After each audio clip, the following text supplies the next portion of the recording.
The city had stood for over 1,000 years. Empires rose and fell around it, but Constantinople endured, a crown of stone and gold at the edge of two worlds. It was the last heartbeat of the Roman Empire, even when Rome itself had long turned to dust.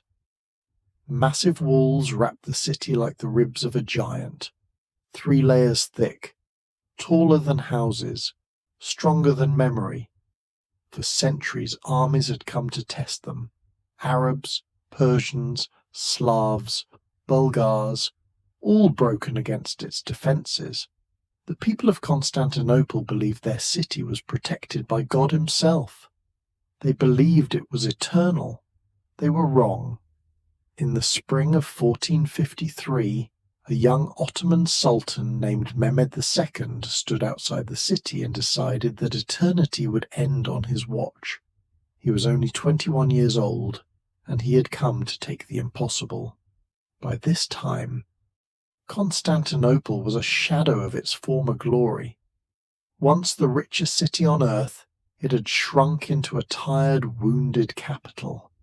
Entire neighborhoods lay abandoned, palaces crumbled, population had fallen from hundreds of thousands to barely 50,000 souls. Yet the walls still stood. Inside the city, Emperor Constantine XI knew the truth. This was the final stand. There would be no reinforcements. Western Europe had promised help before, and failed every time. Still, Constantine refused to flee. "If the city falls," he said, "then I fall with it." Outside the walls, Mehmed assembled something the world had never seen.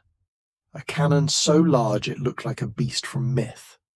Cast by a Hungarian engineer named Orban, the great bombard could fire stone balls weighing over half a ton. When it fired, the ground shook. Villages miles away felt the thunder. Each shot took hours to reload. Each shot cracked history.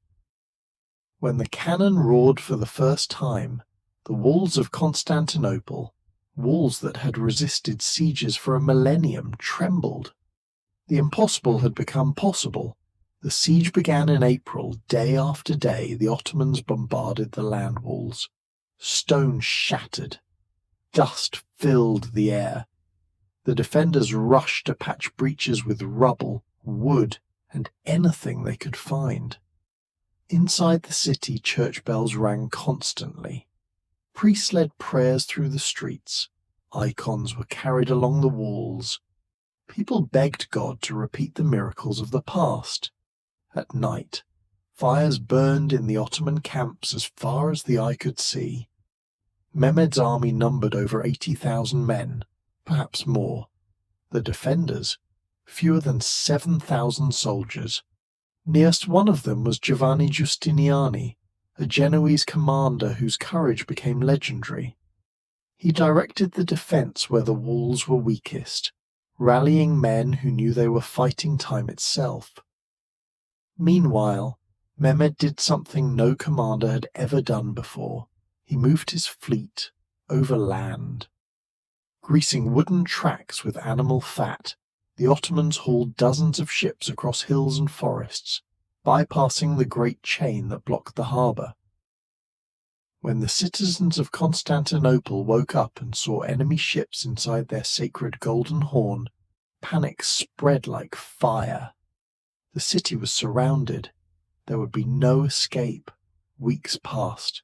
The cannon fire never stopped. Food ran low. Morale cracked. Bodies piled up near the walls. Each night the Ottomans launched probing attacks. Each night the defenders pushed them back. Barely. Inside the city rumours spread. Some said angels would descend. Others whispered that the city was cursed, that ancient prophecies had finally come due. On May 28th, the night before the final assault, Constantinople went silent. No cannon fire, no attacks, just the sound of prayers. That night, Emperor Constantine walked the streets of his city one last time. He prayed in Hagia Sophia, the greatest church in Christendom, standing beneath a dome that seemed to float like heaven itself. He asked forgiveness. He thanked his soldiers. He said goodbye. Across the field, Mehmed addressed his army. He promised them 3 days of plunder, gold, slaves, glory. At dawn, he said, the city would be theirs. The final assault began before sunrise on May 29th, 1453. Waves of Ottoman troops surged toward the walls, first irregulars, then trained soldiers, then elite janissaries. Arrows darkened the sky. Cannons roared at point-blank range. The defenders fought like men already dead. For hours the walls held. Then disaster struck. Giustiniani was wounded, some say by a cannon shard, others by a bolt. Bleeding badly, he was carried from the walls. His departure shattered morale. Moments later, a small gate, the Kirche Porta, was left open by mistake. Ottoman soldiers poured through. The walls were breached. The city was lost. Emperor Constantine XI threw off his imperial regalia, drew his sword, and charged into the chaos. No one saw him fall. His body was never definitively identified. The last Roman emperor vanished into legend. What followed was terror.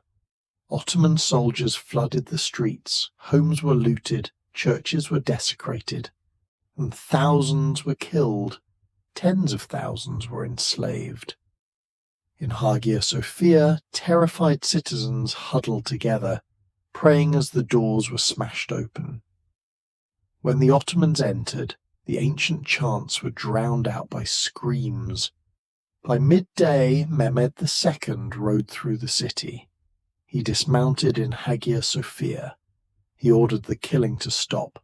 The city was his now.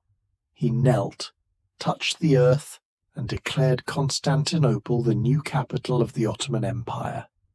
It would be renamed Istanbul. The Roman world, begun centuries before, had ended. The fall of Constantinople didn't just destroy a city, it ended the Middle Ages. Scholars fled west with ancient texts fueling the Renaissance. Trade routes shifted. Europe looked outward, eventually leading to the age of exploration. One city's fall reshaped the world, and yet, beneath modern streets, beneath mosques and markets, the bones of Constantinople still lie buried, whispering of walls that once held eternity at bay. And now, the story rests with you. If this lost chapter of history moved you, if it made you see the past differently, like this video, subscribe to Stories Buried in Time and share this story so it isn't forgotten again. History doesn't stay buried unless we let it.